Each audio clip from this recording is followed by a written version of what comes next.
বাবলু আজি বলে আমাৰ স্কুলত নতুনটা ছাৰ আহিব হেই বলে নতুনটা ছাৰ আহিব যে আমাৰ হেনে এক্সাম ল'ব পৰীক্ষা মানে গম পালি পৰীক্ষা মানে মোৰ তামাম ভাল লাগিছে দেই কি হ'ব পাছ কৰিম নে নকৰিম ছাৰটো বেলেগ খাতা নাই আছে ন মইতো একো ঘণ্টা ভয় নকৰো দেই গম পাইছা নাই একো ঘণ্টা ভয় নকৰো পৰীক্ষাটো দি চাম পাছ হ'লে হ'ম আৰু নহ'লে নহ'ম আৰু সেইটোৱে আৰু নহ'লে আকৌ ঘৰৰ পৰা পলাম দিয়া ক'লে ঐ পলাইনো কি লাভ পলাই আকৌ ঘৰতে আহিব লাগিব নহ'লে আকৌ ক'ত যাবি যি হ'ব হ'ব দেখা যাব পাছৰ কথা পাছত হ'ব ডিয়াৰ ষ্টুডেণ্ট আজি বাপেকে গম পাবি তহঁতি আজি ইয়াতে পঢ়া হ'ব দেই নতুনকে ছাৰ আহিব এক্সাম ল'ব ছাৰ হেৰি নহয় মানে এক্সাম ল'ব তহঁতৰ পৰীক্ষা হ'ব পৰীক্ষা মুঠতে কিমান কোনে নম্বৰ পাব সেইটোৱে মানে আজি নতুনকৈ এটা ছাৰ আহিব সি আকৌ পৰীক্ষা নম্বৰবোৰ লৈ যাব গম পালি মানে এনেকুৱা লিখা লিখি নহ'ব ডাইৰেক্ট মুখে মুখে প্ৰশ্নবোৰ সুধিব সেইবোৰ তহঁতি উত্তৰ দিব লাগিব ছাৰ উত্তৰ দিলে নম্বৰ দিব নাই নম্বৰ কেনেকৈ নিদিয়ে নম্বৰ দিলে তহঁতি পাছ হ'বি পাছ হ'লে মানে তহঁতৰ নম্বৰবোৰ ক'ব কোনে পাছ হ'লে কোনে 1 নম্বৰত গ'লে কোনে 2 নম্বৰত সেইবোৰেই আৰু আজি ছাৰ তেতিয়াহ'লেতো মজা পাছ কৰিলেতো ভালেই হ'ব দেই পাছ নকৰিলে আকৌ কি হ'ব ছাৰটো পিতে নেকি ছাৰ পিতে মানে তমাম পিতে দেই মোৰ লিখীয়া নাই বিৰাট ডেঞ্জাৰাছ আছে প্ৰশ্ন উত্তৰ দিব লাগিব নহ'লে ধমকি পাবি গম পালি খাতাৰনাক আছে আকৌ ছাৰটো বাবলু চাবি আজি ভালকে প্ৰশ্ন উত্তৰবোৰ দিবি দেই ঠিক আছে ছাৰ ভালকে দিম আকৌ প্ৰশ্ন উত্তৰবোৰ মানে পাছ কৰিলে হ'ল দেই আমাৰ স্কুলখন ফেমাছ হ'লে হ'ল পাছ কৰিবি তহঁতি দেই ফেমাছ কৰি দিবি আমাৰ স্কুলখন দেই গুড মৰ্ণিং হোৱা নাই এতিয়া আফটাৰনুন হ'ল গুড মৰ্ণিং হৈ গ'লগে গম পাইছ ছাৰ আপুনি আহিলে বহক ঠিক আছে তেনে বহিছোঁ আৰু দেই ছাৰ বহক তেতিয়াহ'লে ল'ৰাকেইটা নতুন ছাৰ আহিলে নতুন ছাৰক পৰিচয়টো দি দে একফালৰ পৰা নমস্কাৰ ছাৰ মোৰ নাম শ্ৰী হৰিকান্ত গগৈ তোমাৰ নাম হৰিকান্ত ইয়েছ ছাৰ নমস্কাৰ মোৰ নাম টাকলু তোমাৰ নাম Taklu yes sir Taklu Phukan thank you নমস্কাৰ মোৰ নাম বাবলু গগৈ তোমাৰ নাম Bablu thank you yes sir নমস্কাৰ মোৰ নাম পপিয়ামেন সেইটো কেনেকুৱা নাম ছাৰ মোৰ নামে এনেকুৱা পপিয়ামেন গগৈ হ'ব তাৰপিছত সেইটো ছাৰ মোৰ নাম পুতুকন পুতুকন ফালৰ পৰাই ষ্টাৰ্টটো কৰোঁ দেই তেতিয়াহ'লে তুমি কোৱাচোন মানুহৰ বিষয়ে ছাৰ মানুহ বিভিন্ন ধৰণৰ থাকে কলা বগা আৰু কি বুলি কয় মাগুৰ বৰণীয়া মুঠতে বহুত প্ৰকাৰৰ মানুহ থাকে হয় নেকি তাৰপিছত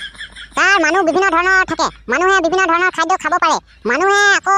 মানে মতা মানুহে আকৌ মাইকী মানুহ বিয়া কৰাব পাৰে তাৰপাছত আকৌ বিয়া কৰি ল'ৰা ছোৱালী কৰিব পাৰে আৰু তাৰপিছত আকৌ মানুহে বিভিন্ন ধৰণৰ মাংস খাব পাৰে মুঠতে আকৌ মানুহে মানুহক বেচিব পাৰে কিনিব পাৰে ছাৰ ইমানেই তইতো নম্বৰ নেপাও তেতিয়াহ'লে যা ছাৰ যেন তেনেকে আধাটো হ'লেও দি দিয়ক আধাটোও নেপাও যা তাৰপাছত পপিয়ামেন তুমি কোৱা গছৰ বিষয়ে ছাৰ গছ বিভিন্ন ধৰণৰ গছ থাকে গছে আকৌ ফল মূল দিয়ে গছত আকৌ আমি উঠিব পাৰোঁ গছে আকৌ খৰিও দিয়ে তাৰপিছত আকৌ গছবোৰ কাটি তহিলং কৰি আকৌ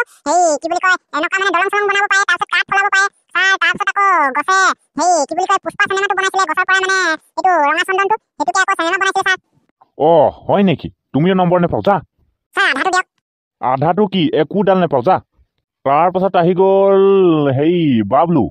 তুমি কোৱা মাছৰ বিষয়ে ছাৰ মাছ বিভিন্ন ধৰণৰ মাছ থাকে গৰৈ মাছ চেঙা মাছ কাৱৈ মাছ শিঙি মাছ মাগুৰ মাছ তাৰপিছত আকৌ পুঠি মাছ তাৰপিছত মিছা মাছ গৰৈ তাৰপিছত আকৌ মাগুৰ মাছ ভাজি খাবলৈ ভাল লাগে তাৰপিছত আকৌ কি বুলি কয় ঔটেঙাৰ লগতো খাব ভাল লাগে মাছ আকৌ মানে মাছৰ ছিজনত মানে জাল পাতিব লাগে জালত ধৰিব লাগে মাছ মানে মজা লাগে খাই একো নম্বৰ নেপাও যা ছাৰ আধাটো দিয়ক 3 নম্বৰ 3 নম্বৰ কি 0 পাবি যা ওপৰতলা মোৰ কি হ'ব দেই তাৰপাছত আহি গ'ল টাকলু তুমি কোৱা গৰুৰ বিষয়ে ছাৰ গৰুৱে আকৌ গাখীৰ দিয়ে গৰুৱে আকৌ পোৱালি দিয়ে গৰুৱে আকৌ হাল ল'ব পাৰে তাৰপিছত আকৌ গৰুৱে আকৌ মুঠতে মৰণা দিব পাৰে গৰু মানে থাকিলে গোবৰো দিয়ে গৰু আকৌ কিছুমান আকৌ গৰু বেচা কিনা কৰে মুঠতে গৰু ছাৰ ইমানেই আৰু নম্বৰ দিয়ক তোমাক কি লাগে নম্বৰ লাগে যা ছাৰ আধাটো দিয়ক আধাটো 2 মান 3 মান 2 3 কি এটা নম্বৰ নেপাও যা তাৰপাছত হৰিকান্ত তুমি কোৱা পানীৰ বিষয়ে ছাৰ পানী 3 প্ৰকাৰৰ থাকে জলীয় বাষ্প গোটা তাৰপিছত আকৌ পানী মানে বিভিন্ন কামত ব্যৱহাৰ কৰা হয় তাৰপিছত আকৌ পানী নহ'লে জীয়াই থাকিব নোৱাৰি তাৰপিছত আকৌ পানী থাকিলেহে মানে জীয়াই থাকিব পাৰি তাৰপিছত আকৌ মানে পানী বিভিন্ন ধৰণৰ মানে কামত ব্যৱহাৰ কৰা হয় ছাৰ ইমানেই তুমিহে নম্বৰ পাবা দেই 50ৰ ভিতৰত 50 মানে শুদ্ধ ক'লি যে তই পানী 3 প্ৰকাৰৰ থাকে হয় য়েছ ঠিক ক'লা তুমিহে নম্বৰ পাবা দেই ইয়েছ ছাৰ থেংক ইউ তুমি ভালকে পঢ়িলা দেই সেইটো কাৰণে মানে ইহঁতক কৈ থাকোঁ মই ভালকে পঢ়িবা নুশুনে যে কাণ নিদিয়ে সেইটো কাৰণেতো ইহঁতে নম্বৰ নেপালে এতিয়া আকৌ তুমিয়ে আকৌ আমাৰ স্কুলত নামটো ৰোচন কৰিলি আৰু ফেমাছ হবি আৰু দেই ইয়েছ ছাৰ আৰু আপোনালোকে চেনেলত যদি নতুন চাইছে চেনেলটো সাবস্ক্ৰাইব কৰি দিয়ক আৰু আমাৰ হোষ্ট নেমটো বেল আইকন নটিফিকেশ্যনটো বজাই দিয়ক অল কৰি থৈ দিয়ক নেক্সট ভিডিঅ' পাবলৈ ভিডিঅ'টো কেনেকুৱা লাগিলে কমেণ্ট কৰি জনাব আৰু ভিডিঅ'টো শ্বেয়াৰ কৰিব চবকে জয় এখন